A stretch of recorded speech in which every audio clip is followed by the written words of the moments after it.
Boa noite, alunos. Atendendo alguns pedidos, eu vou fazer o gabarito dessa vez de forma gravada, em vídeo, para que vocês possam acompanhar o raciocínio das questões. Bem, eu acabei de abrir a AD 2 aqui no Docs, certo? E eu vou lendo o enunciado e fazendo cada uma das etapas separadamente. Bem, vamos para a primeira questão. Desenhe o diagrama ER e escreva os comandos DDL para um banco de dados que permita atender aos seguintes requisitos. Cadastro de alunos com nome, matrícula e ano escolar. Cadastro de turmas com número da turma, ano escolar e turno. O número da turma possui uma regra de formação, deve começar a partir de cada par ano turno e deve conter como primeiros dígitos o ano da turma, seguido do dígito referente ao turno. Então, para cada par ano e turno, você vai ter um incremento. Então, para o oitavo ano e para o turno da manhã, você vai ter a turma 1, a turma 2, a turma 3 e assim sucessivamente. Para o par ano 8 e turno 2, que seria o noturno, você vai ter a turma 1, 2, 3, etc. E existem anos do 1 até o 12, né, que seria a alfabetização até o terceiro ano do ensino médio. Né, seria a nova notação de ano. Né. Quem é mais antigo provavelmente fez a alfabetização, primeira e oitava série, depois primeiro, segundo e terceiro ano do ensino médio, né, antes dessa nova notação de ano. Cadastro de salas com o respectivo número de cadastro, né, com esse respectivo número, e o cadastro da alocação de turma por sala e turma. Tá? E cada sala possui exatamente 30 assentos, são necessariamente ocupados pelos alunos em sua ordem numérica, começando de 1. Essa formação da letra D e E, elas são mais como uma diretriz para as questões seguintes. A gente não tem que se preocupar com isso agora. Então a gente pode ir na ordem aqui, eliminando isso daqui, né, os três primeiros requisitos, colocar isso no diagrama. Não, a D, inclusive, também faz parte do diagrama. A letra E não faz sentido a gente contabilizar o número de assentos. Acaba vendo até se ninguém vai tentar botar 30 campos ID e contabilizar como uma referência para o assento no banco de dados. Isso aí seria inapropriado. Né? Então, é mais uma questão de saber o que considerar nos requisitos para poder atender o que é pedido na questão. Eu vou usar aqui o dbdiagram.io.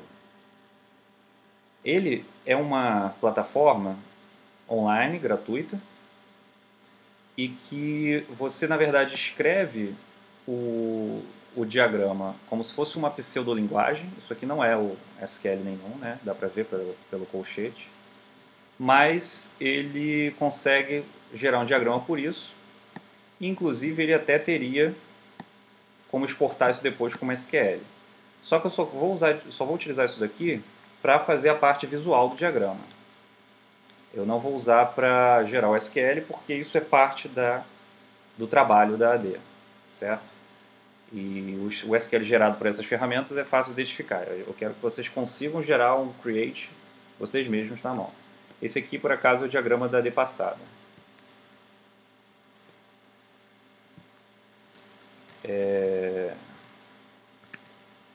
AD2. Certo. Então, primeiramente, o cadastro de aluno.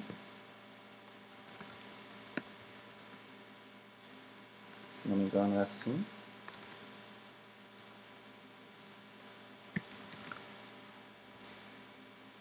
Todas as tabelas, como acho que eu sugeri, se não me engano, aqui na observação, todas as tabelas devem possuir um campo de nome D, autoincremental.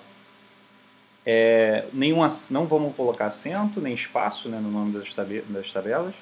Quando preciso, usar a snake case. Né? E todas as chaves estrangeiras precisam estar escritas na forma nome da tabela _d. Por que eu coloquei essas restrições? Uma para poder normalizar os trabalhos, certo? Porque às vezes os alunos ficam com muitas dúvidas de como deve ser a anotação. Eu vejo campo com acento, scripts de SQL que não rodariam bem, né, que não seguem boas práticas. Então, seguir esses padrões é importante. E segundo, que a ideia de chaves ID autoincrementais inteiras para todas as tabelas, mesmo tabelas de relacionamento, apesar de não seguir as formas normais, né, porque a princípio você teria que utilizar os campos já existentes, né, de certa forma elas trazem um benefício que muitos frameworks de mapeamento objeto relacional, que são chamados de ORMs, ORM, eles fazem uso dessa notação. O Hibernate do Java, o Sequelize do JavaScript, TypeScript, né, o TypeOrm, MicroOrm, entre outros, o Python. Todas essas linguagens elas têm esses frameworks para mapear objetos em tabelas, e esses frameworks geralmente exigem que as tabelas possuam certos padrões, e um dos mais comuns é que elas têm esse ID, essa chave artificial inteira, chamada ID, e que geralmente também eles pedem esse segundo padrão da chave estrangeira com o nome da tabela underscore ID. Então foi só para poder a gente criar boas práticas, increment, para criar boas práticas, isso, desde já, né?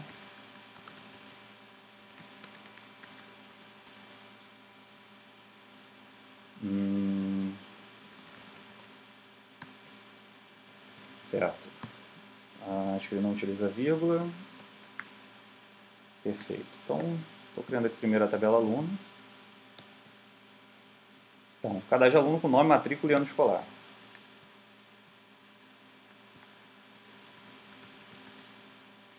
Matrícula seria um número. Deixa eu ver. Aqui eu não determinei se seria número ou seria uma string. Então ficou livre para vocês escolherem. E o ano escolar seria o ano que o aluno se encontra, de 1 até 12. Eu vou deixar a matrícula inteira.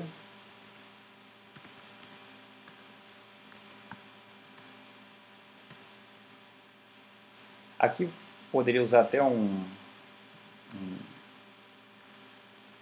campo do tipo tinyInt, né? A gente pode ver até o tinyInt, qual o tamanho,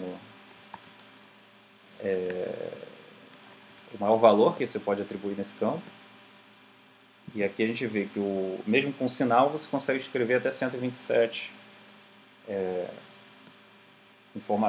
até o número 127 nele.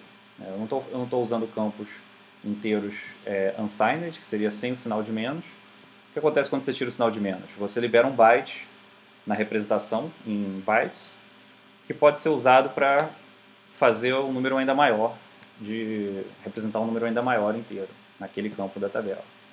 Então, ao tirar o sinal, você está aumentando a range que você pode chegar, certo? Cadastro de turma, número, ano e turma. Perfeito.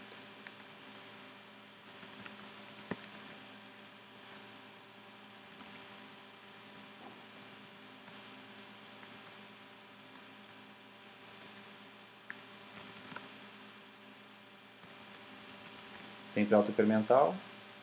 E não se preocupem com a notação que eu estou usando aqui, sim com o diagrama que está sendo gerado, certo? Porque o script de criação ainda vai ser criado e vai ser em SQL, não vai ser nessa pseudolinguagem.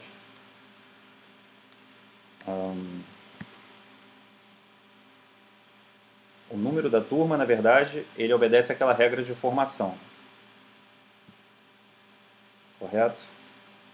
Então, 1211 não é um tamanho que o tinyInt suporte. O smallInt já suporta. A gente pode usar o smallInt. Não precisa usar mais do que o que é necessário. Esse campo, ele na verdade é um campo calculado. Um aluno ele sugeriu utilizar campos virtuais do MySQL. É uma ótima ideia, mas por simplicidade, eu não vou fazer isso aqui. Ele deve estar sempre preenchido quando a turma é criada, certo? Então, eu vou deixar ele como not null também. Ano, ou seja, o ano daquela turma. Mesmo tipo de dado.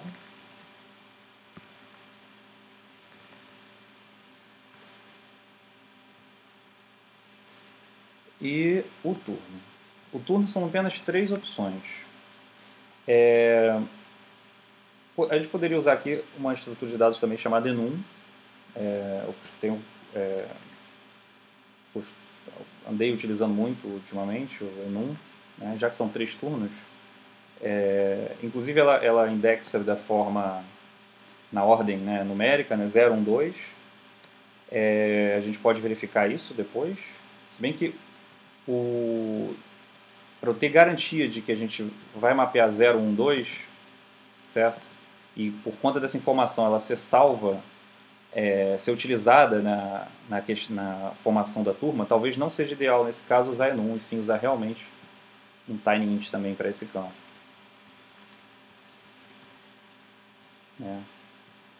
É a menor unidade inteira que a gente pode utilizar.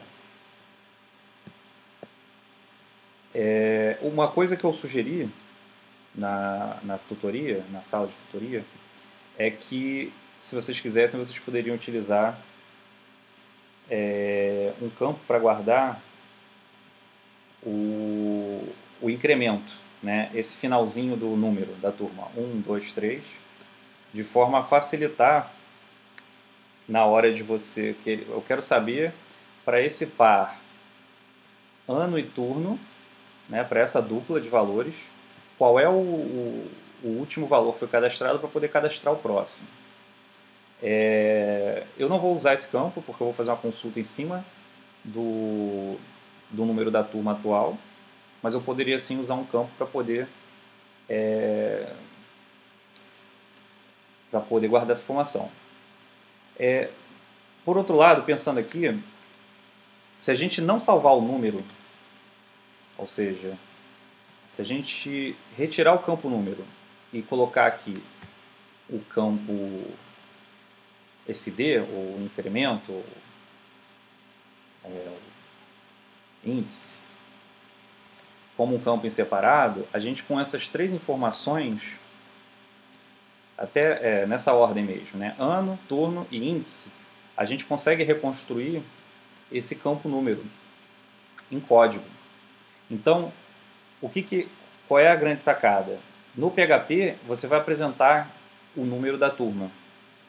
Porém, você não precisa armazenar esse campo como um campo à parte, porque isso até inclusive feriria formas normais. Você já tem a informação armazenada em 3 outros campos. Então você não pode, não é saudável que você tenha um campo com a representação múltipla de outros campos da sua uma informação repetida, né? Então eu vou por conta de já estar guardando o ano e o turno e essa informação ser necessária, eu vou guardar somente esse índice, e ele não é unique. Você vai ter ele começando do 1 a toda vez, tá? O que a gente tem de único aqui são essa tupla ano, turno e índice, que só vai ter um por vez. A gente não vai ter ela se repetindo. A gente pode até colocar uma restrição unique. Só vou precisar olhar a sintaxe logo mais para ver como fazer.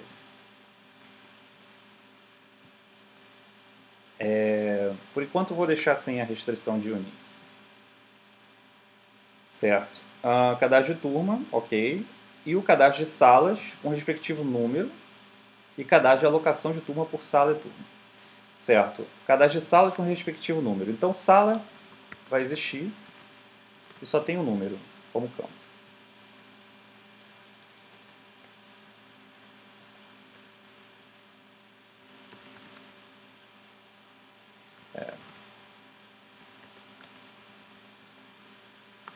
E o cadastro de alocação de turma por sala e turno. Então, a gente vai ter a turma sendo alocada numa sala, sendo que essa sala é uma sala física, certo? Então, por exemplo, podia ser a sala 31, sala 57, uma numeração própria da infraestrutura do prédio do colégio. Quando você precisa associar a turma, você vai ter a sala ocupada somente naquele turno. Ou seja, a gente vai ter as turmas ocupando essa sala no período da manhã, né? E aí ela pode ocupar, inclusive, todas as salas. Ocupando a sala no período da tarde, né? Então, as turmas da manhã só vão ocupar a sala naquele período. Então, para você saber se uma sala está livre, você não basta saber se existe uma turma associada a ela. Você precisa saber se essa turma, em qual turno que essa turma está lotada na sala, certo? Então, assim, a gente já tem informação do turno na turma. A gente, vamos fazer aqui primeiro a relação, né? Turma ID, tem que ser do mesmo tipo, inteiro. E essa notação é utilizada para dizer que aponta para a turma.id aqui nessa plataforma. Acho que é assim.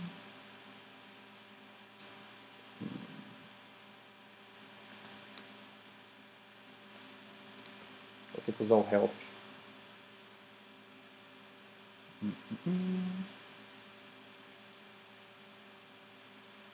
Referência dos pontos. Eu tinha feito assim, né? Turma. A turma está aqui. Ah, o integer aqui não é o integer é um tipo, desculpa, gente. O integer é o tipo.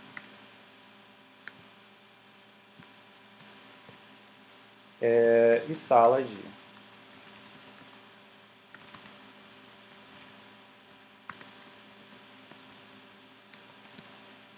Certo? Então a gente tem esse relacionamento da turma e da sala. Aqui a gente pode, por simplicidade, guardar a informação também do turno.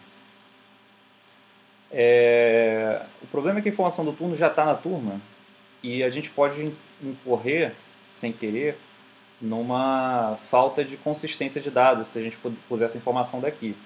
A gente pode até escolher não ter a informação do turno aqui e colocar ela aqui, né? Por exemplo, assim. De forma que você só pode deixar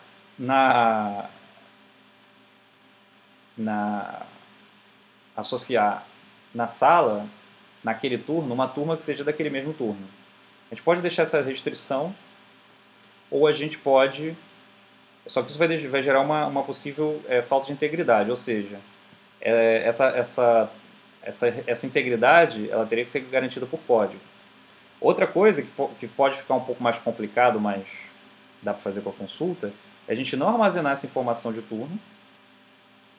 E para você saber se a sala está desocupada, você tem que verificar se para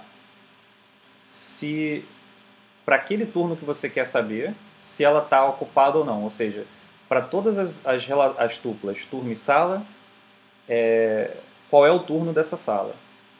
Né? Porque, por exemplo, se eu pesquisar quais são as salas ocupadas no turno noturno, então eu faria a restrição das turmas, para só trazer as de turno noturno, e poderia saber a partir disso as salas que estão ocupadas e as que não estão. Né? Do total de salas, a gente exclui as que estão ocupadas. Então, com essa modelagem, a gente consegue já fazer essas consultas. Né? A gente pode voltar na modelagem depois, não há nada de errado a gente voltar na modelagem depois, caso a gente entenda que para resolver algumas das questões, seja melhor seguir por um caminho ou por outro. Uma informação que está faltando aqui, mas que é imediata, é que o aluno ele está associado a uma turma. Né? A turma pode mudar de sala. Tá, gente? Então, a turma vai poder mudar de sala. Então, o aluno está vinculado, o vínculo dele é com a turma e não com essa entidade turma-sala aqui. Isso aqui é só a lotação. Essa entidade turma-sala é responsabilidade do administrativo, da secretaria. Ah, teve um problema na sala, a turma vai ter que ter aula em outro lugar hoje. Então, teria um campo aqui para saber, excepcionalmente, para registrar no sistema que hoje essa turma vai ter aula nessa sala e em outro dia, ou geralmente, ela tem em outro lugar. Mas isso não foi pedido nos requisitos, então não precisa chegar a esse nível de complicação.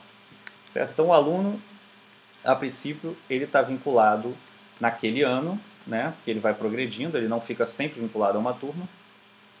A gente tem uma relação aluno-turma.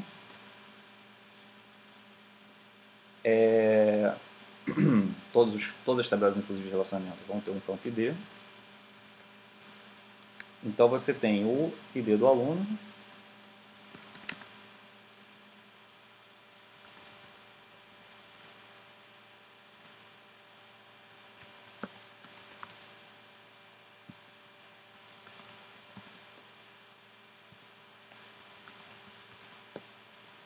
e o ID da turma.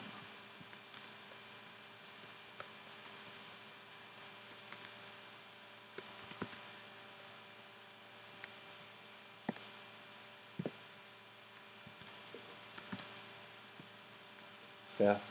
Então o diagrama tem que ficar mais ou menos assim. Esse é o diagrama mais simples que é possível de ser feito, com duas relações N para N.